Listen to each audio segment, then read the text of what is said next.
I'm Vinny Politan. The subject of my investigation is the death of Boston police officer John O'Keefe and the murder trial for his alleged killer, Karen Reed. This case has taken on a life of its own, not just because of what happened at 34 Fairview Road, but because of the public reaction. Here's the story. The tragic death of Boston police officer John O'Keefe on a snowy January night in 2022 has spiraled into one of the most controversial criminal cases in recent Massachusetts history. Found unresponsive outside of 34 Fairview Road in Canton, his injuries led prosecutors to charge his girlfriend, Karen Reed, with second-degree murder. But from the start, questions swirled. Evidence gaps, alleged conflicts of interest, and law enforcement connections to the home where O'Keefe was found sparked widespread doubt. In response, the Free Karen Reed movement emerged, gaining traction both online and in person at the courthouse. Supporters believe she's being framed, claiming a cover-up by those meant to uphold the law. With passionate protests outside the courthouse and viral videos dissecting the case, the movement has turned into a national conversation about truth, justice, and trust in the system. This retrial has been very different than the first trial in many respects, but I would argue the biggest difference is that the jury in the second trial is hearing from Karen Reed. It's not her on the witness stand, but it's Karen Reed in these clips of interviews that she's done with various media entities that are being shown to the jury, selected clips by the prosecution. So during the course of this hour, we're going to take a look at a lot of those clips because they have a great significance in what the jury may decide in all of this. So I want to begin with probably the most important clip. This is a clip that was played during the opening statement of the prosecution because they believe this is this smoking gun admission by Karen Reed. Okay? Take a close look and listen even more closely. I mean, I didn't think I hit him, but could I have clipped him? Could I have tagged him in the knee and incapacitated him? He didn't look mortally wounded as far as I could see, but could I have done something that knocked him out and in drunkenness and in the cold didn't come to again? And this would have been the moment you dropped him off at the party. Yeah, would have had to. He didn't look mortally wounded. The prosecutor is saying that's an admission. That Karen Reed strikes John O'Keefe with her car and notices that he didn't look mortally wounded. That's what they're going to argue and have been arguing inside that courtroom. And that brings us to the first question in our investigation. Did Karen Reed admit she saw John O'Keefe after striking him?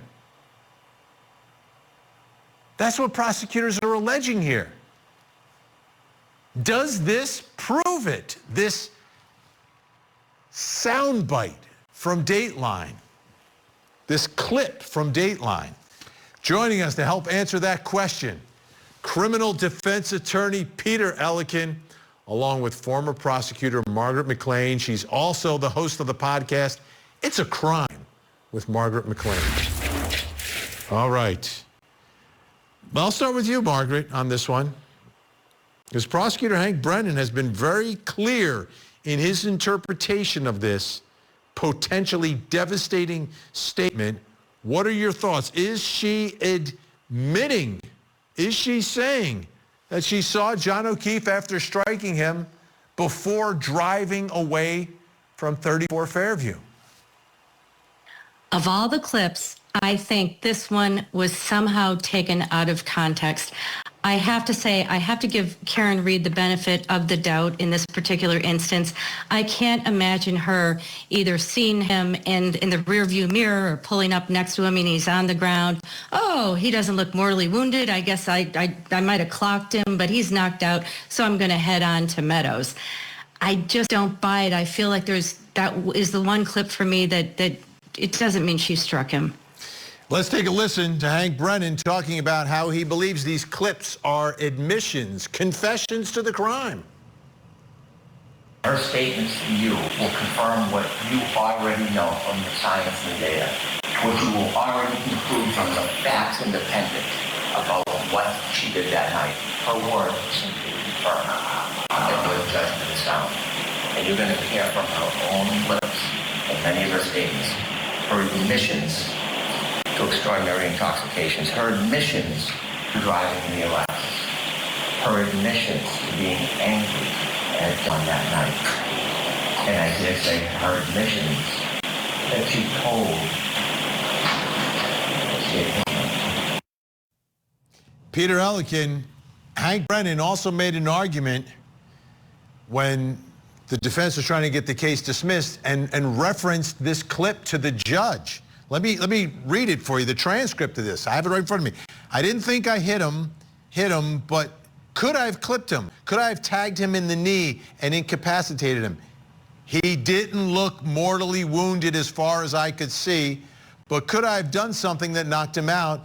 And in the drunkenness and the cold, he didn't come to again. Is this Karen Reed admitting she saw John O'Keefe after striking him with her car? Absolutely not. On this one, I guess I'm in lockstep with Margaret this time. I think it was taken out of context. What she was talking about was when they arrived the next morning, saw his body lying there, and she was she didn't think he was mortally wounded. Let me ask you this. Let me ask you this, Peter. I want to jump in because I get it. You agree. But how is the jury going to know that, right? How does the jury know that that's not an admission? You've got a prosecutor in the courtroom who's going to tell this jury and argue to this jury that that's an admission that she saw him. He did it in his open. He's going to do it in his close. He did it to the judge. How is the jury, how is the defense going to demonstrate to this jury that this is being taken out of context? Well, I think her actions backed it up, because when she was there and they saw the body there, she clearly didn't think that he was dead. They say that she was trying to do CPR on him. They're bringing towels, blankets. She's astride him. Even the paramedic who showed up said the blood on her saw that she was doing CPR. So this was really taken out of context. It had to do with that morning, and that's what I would bring up if I was the defense. However, I will say this, that this is a classic reason why you don't do interviews with the media. Because Stop with that. We want everyone to talk to the media, Peter, especially if they come on this show. But I get it. You're 1,000% right. None of this is helping her. Let's take a listen to Alan Jackson, because he referenced it in his opening statement as well. And that video clip that you saw, out of context, when she said the words, he did not look like he was mortally wounded, she's not talking about at midnight. She's talking about at 6 a.m. when she found him. That's what she was talking about. Okay, you can make the argument, but you know, Margaret, is this dangerous, or is everyone going to react the way you two reacted to this? The 12 people in the box, are they all going to look at that and listen to that clip, hear the Hank Brennan make the argument and say, no, Hank, you're wrong? Or is the defense going to need some evidence to prove that they're wrong? Well, in the opening statement, you can't make a promise that you're not going to be able to follow through on. So I'm wondering, how is Jackson going to show that it was taken out of context, other than having Karen Reed testify herself or calling one of the producers? I don't know. But I think he's very tricky right there, if the jury will remember it after 25 days. But gee, I just can't believe I don't even understand what she meant by that, because I disagree with Peter in that, does it really mean obviously if she's looking at him the next day, he looks mortally wounded. So I don't get it. Yeah, well, this is a potential landmine for the defense. So let me just put it on the other side here, Peter. If a juror is convinced that this is being taken out of context, does this undermine Hank Brennan's credibility in front of the jury, that he's playing dirty, that he's playing tricks, he's trying to pull the wool over their eyes? Yeah, absolutely. And that's why there's something for everybody here. I mean, you're right. This is not helpful to her.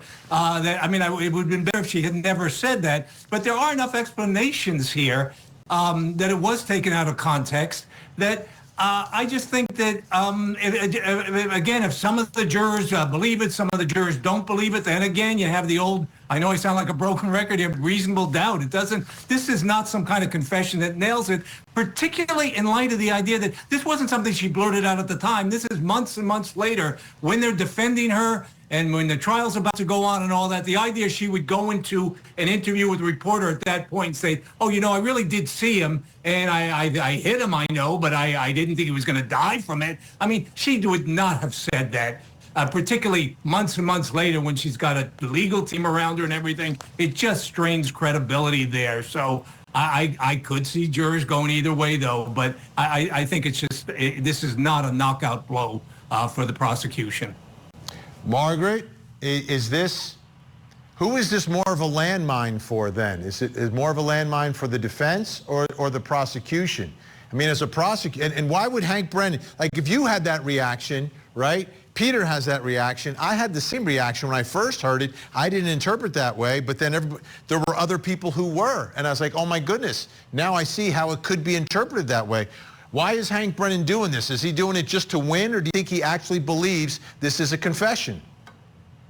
Well, she really did say that. Okay, so don't forget, we've been watching this trial for a long time. We watched it last year. Right, but he's a prosecutor, right? So he has an obligation to the truth. He's not allowed to twist facts. He's not allowed to argue something that he doesn't believe. He's not allowed to argue something that he knows is false. So he must actually believe this was a confession then. Yes, I think he does. Yeah, because he's been living with this case. I truly believe that he believes that Karen hit him to the level of second-degree murder. Not that she hit him, but that this is an actual confession. He has to believe this is a confession. I think he does. He does, okay. Yeah. Do you agree, Peter? I think he does. Do you think he believes it, or is this gamesmanship, which prosecutors, defense attorneys are allowed to do it, not prosecutors? Right, I can't get into the thinking behind Hank Brennan here, but I will concede he has a long-term reputation for integrity. Right. So I'd have to give him the benefit of the doubt. So he believes it. He must believe it then. That's interesting, because neither one of you do. You both think it's out of context. Wow. All right, we're just getting started. Guests are staying with us. Coming up next, where is the missing piece of tail light?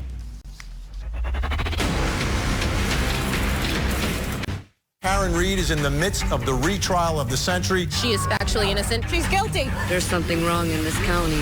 Come at me. John O'Keefe was killed by that defendant, Karen Reed. She's the victim of a corrupted investigation that was never about the truth. Another big day here at the Dedham Courthouse. Fight on. Nothing's breaking in that. You'll see it all unfold right here on Court TV. The Karen Reed murder retrial. Live coverage weekday mornings, 8/7 Central on Court TV. Did you view this photo? Yes, I did. Did you make any particular reference or anything that caught your attention in this video? Yes, the right rear taillight of the Lexus SUV is missing the red lens cover, and it is damaged. One of the many images of Karen Reed's SUV, and all of us have been looking at them throughout the case, and that perhaps is the best one for prosecutors, although the defense would argue that there is snow on that area of the car, so you can't tell what's behind the snow. Like everything else in this case, nothing is 100% clear. Now, both sides here agree that the taillight was damaged. It's a question of how much it was damaged. This is the reconstructed taillight, okay, that you're looking at. But look at this part right here. You see the white part? That is the part that is not reconstructed. It's supposed to be red, but it's not, because those pieces were never found at 34 Fairview. All the other pieces that are taped together were found, so they could put it back together, but they couldn't put it completely back together. And that brings us to the next question in our investigation. And it's about the taillight. Where is the missing piece of taillight? Where is it? Why couldn't they find it? Where'd it go? Helping us in our investigation, Peter Ellikin and Margaret McLean. I want you to take a listen. This is Karen Reed herself speaking. It's in a media interview. It was put into evidence by the defense, but it may explain where the defense believes that missing piece of taillight is. Take a listen.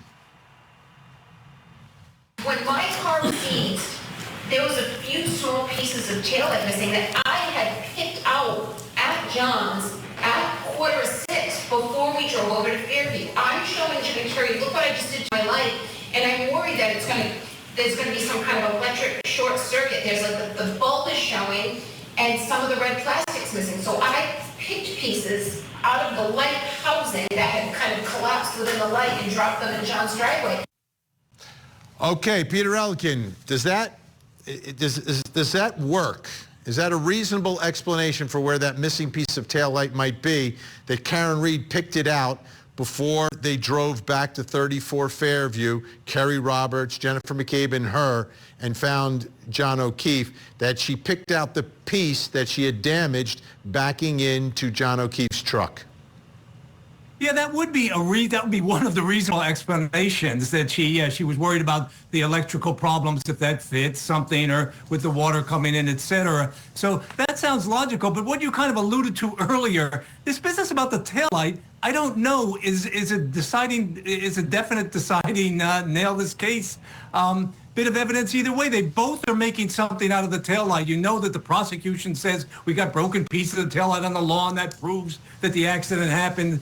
The defense is saying no, 2 earlier searches when there was very little snow and we used a leaf blower, we couldn't find anything. And only when the police, hours later took custody of the car, then that they planted this here. So I don't know if they cancel each other out, but there really is, there's no decisive factor here with the broken taillight. Everybody seems to have explanations all over the place, and it is really a major foundation of his defense, arguing that this was proof that it was, the evidence was planted.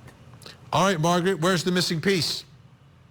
Well, I think if you follow Shannon Burgess and you follow Dr. Welcher, she hit John, and then on the way to Meadows, it got jostled out and it fell out. So I think some of the taillight fell out at 34 Fairview, and it makes sense that the rest of it, or that big chunk, would have fallen out somewhere in the road between 34 Fairview and Meadows. So, and the taillight is a very important piece of evidence for both sides. Oh, it's huge. It's enormous. If the taillight is not fully broken, she's not guilty. If it is fully broken, she's guilty. So it's one or the other, but can either side convince the jury that their argument works here? Because you look at some of the images and it's like, where is it?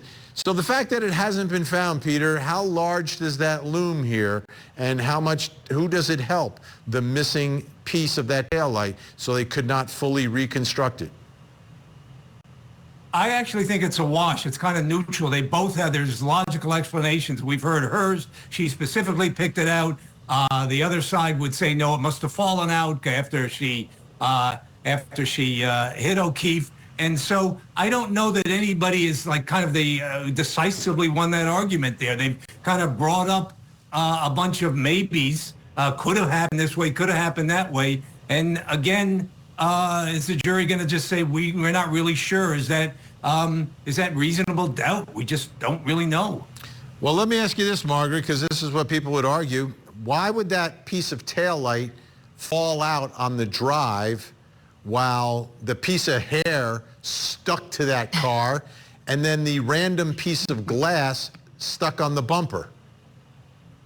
Well, if you think about it, the random piece of glass on the bumper, I think that's fair because there's ridges on that bumper. The hair must have somehow gotten frozen on there.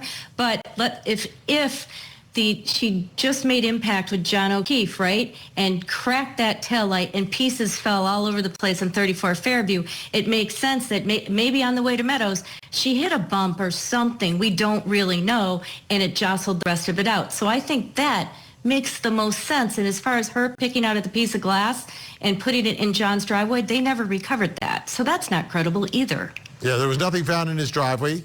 1,000% true. I don't know if there was ever a search. Peter Ellikin, is that consistent that the missing piece would be jostled out, driving over a bump, but the random piece of glass that was not from the cocktail glass that was on the bumper stays and the hair stays? No, those all raise questions again, because if we go back to that, how could the little piece of glass that wasn't attached in any way be knocked out? How could a hair be on the side of a car, not really attached, and yet in a blizzard with wind going, and they're going 60, I think they covered 60 miles there and back, that it would stay there? There's just too many, head-scratching moments when we listen to evidence here to prove the case beyond a reasonable doubt. Yeah, head-scratching definitely helps the defense in every case.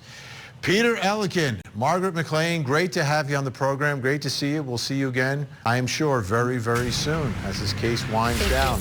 Up next, does Karen Reed's story make sense? Vinny Politan, we continue our investigation of the tragic death of Boston police officer John O'Keefe. The public is very divided on how he died, as was the first jury. But now there's a retrial, and the public is even more invested. Here's the story.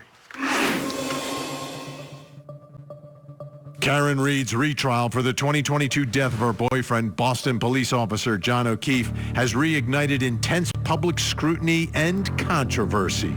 Prosecutors allege that Reed, after a night of drinking, struck O'Keefe with her SUV and left him to die in the snow outside of a fellow Boston police officer's home.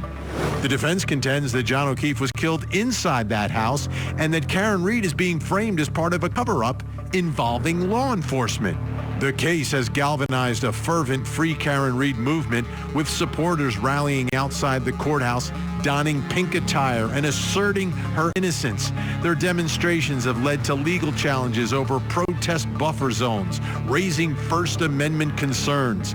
Critics argue that the movement's aggressive tactics, including confrontations with witnesses and dissemination of conspiracy theories, have escalated tensions and potentially influenced the judicial process. As the retrial unfolds, Karen Reed and her defense continue to try to raise a reasonable doubt and prove that she is the victim of a wide conspiracy. So Karen Reed did not testify in her first trial. A lot of folks are wondering whether she'll testify in the retrial. Chances are she won't, but you never know. You never know. That's a decision she has to make. And it depends upon how things are going during the course of the trial and what evidence comes up. But she has spoken. She has spoken to the media, both in sit-down interviews and outside of the courthouse. And we've taken a look at all of these interview clips that are being played in the court and her speaking outside of court and put them together to put together her story. So let's take a listen. The final count of my alcohol intakes, probably about 5 or 6 or 4. The drinks that they were pouring me at McCarthy's, which is where I consumed most of the alcohol, was the weakest vodka tonic. So each drink was being counted as a double. So I would get a vodka tonic and then I would pour a shot into it, so that would come too. Frankly, it just felt like a regular cocktail. It was just a really weak pour, so I asked for a shot. I felt fine. I felt like I was buzzed. And John orders me a drink of the waterfall that I don't drink, that he takes from him. And then there was a round of shots that Chris Howard bought that I did take. I mean, I'm not as clear as I would be if I hadn't been drinking. I mean, I had drank, so, and that led me to question, like, could Could I have hit him? Did I run over his foot or hit him in the knee? Did I incapacitate him? I mean, I always drive with my music blasting ever since I was 16. And I know when John got out of the car to go into Fairview, I know my car was blasting because when I got in it the next morning to go look for him, I had to immediately turn it down. So when John got out of the car at Brian Albert's house, he took my full vodka soda, which is sitting in the cup holder. I mean, I didn't think I hit him, but could I have clipped him? Could I have tagged him in the knee and incapacitated him? He didn't look mortally wounded as far as I could see, but could I have done something that knocked him out and in his drunkenness and in the cold didn't come to again? And this would have been the moment you dropped him off at the party. Yeah, would have had to. Did he come and hit the back of my car and I hit him in the knee and he's drunk and passed out and asphyxiated or something? And then when I hired David Yannetti, I asked him those questions the night of January 29th. Like, David, what if, I don't know, what if I ran his foot over? David said, yeah, then you have some element of culpability. Did you see John go in the house? I did. You saw him go in the house? I saw John go in the house. Can you describe him going to the house? Which door and how and when? No, I have, though. He asked, why was I saying, could I hit him? Did I hit him? He's in the general vicinity of where I last saw him. No one's coming out of the house. Jen's telling me nobody's seen him. So I'm thinking, Jesus, was I starting to pull away and I ran over his foot? Like, he's roughly where I left him. So yeah, when I found him, I was thinking, did I clip him somehow? I did not tell Jen to make a Google search. I certainly didn't tell her to make the one at 227 either. I told it was Jen McCabe. Jen McCabe, it's me or her. Either I'm going down, Jen, or you are. How do you feel about Hank Brennan planning to use your interviews in his opening statement? I would not have said anything that I wouldn't say again. The jury's hearing a lot of that. They didn't hear what's happening outside of the courthouse, but they heard all of those clips, which brings us to the next question in our investigation. And it's about the defendant and her story. Does Karen Reed's story make sense? What she's telling, what she's saying publicly about what happened, about what she was thinking, about what she did, what she saw. She said she saw John O'Keefe go into the house. So does Karen Reed's story make sense? And DePietro also